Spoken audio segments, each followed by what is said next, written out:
France and Germany, second observation, were among the first countries to break the Stability and Growth Pact, the one which came together, tied up to the Maastricht Treaty of 1992.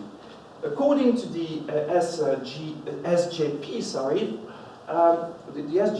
SGP, didn't allow member states to have an annual deficit of more than 3% of budget deficit of GDP. Well, the Germans and the French broke that rule several times. I can give you the figures for Germany. How many times did they broke the rule of the Stability and Growth Pact in terms of public debt between 1998 and 1999, between 2002 and 2005, and yet again between 2008 and 2010. It is also worth observing that the public bailouts of private banks in 2008 and 2009 hardly get a mention nowadays in the media. How come? Yet these bailouts are largely responsible for aggravating the public deficits, which seem to be the main problem.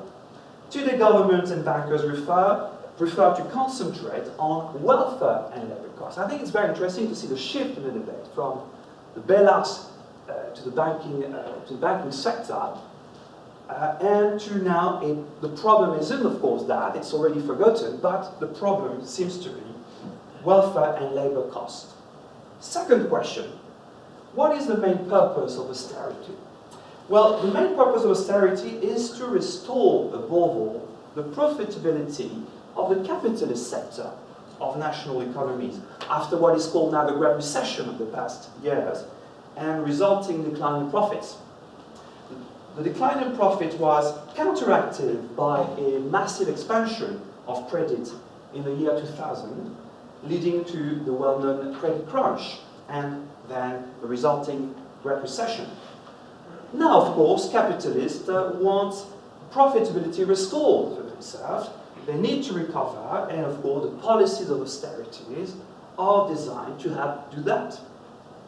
So, Austerians, if you allow me this word I just made up, see the need to keep government spending down, reduce the size of the state, cut sovereign debt, but they don't see that as an end in itself, but as part of an effort to revive profitability in the capitalist sector by cutting the cost of taxation and welfare.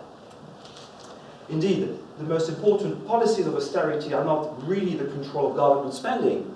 That's just for the gallery in a way. That's not the minor thing, but the accompanying supply-side reforms that aim to liberalize labor markets, because that's the real objective, i.e. cut jobs, reduce wages, lower pensions, private and public.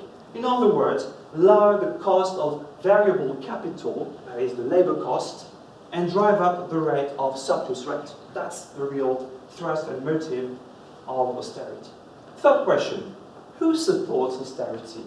Well, apart from some anonymous writers and economists, not many people, and even in the economists, to be fair, they start expressing doubt about austerity. Maybe it's gone too far. Well, there are few people supporting out there austerity, but they are very powerful and very influential. The world of finance, of course, big business, the Troika, that is the IMF and the European Commission and the European Central Bank, and all governments in Europe, including the newly elected Euro government, socialist in France, and the Hollande presidency. Interestingly, austerity policies are no longer carried out exclusively by conservative or neoliberal governments. They're also carried out, when needed, by social democratic governments, grudgingly, reluctantly. And of course, they never use the A word, austerity word, of course. But President Hollande yesterday, I don't know if you saw that, gave a press conference, and of course, no, that's not austerity, what I do, except of course it's cutting also heavily in the public spending, and his policies on taxation are very much in line with Sarkozy. But no A word, we're not doing that.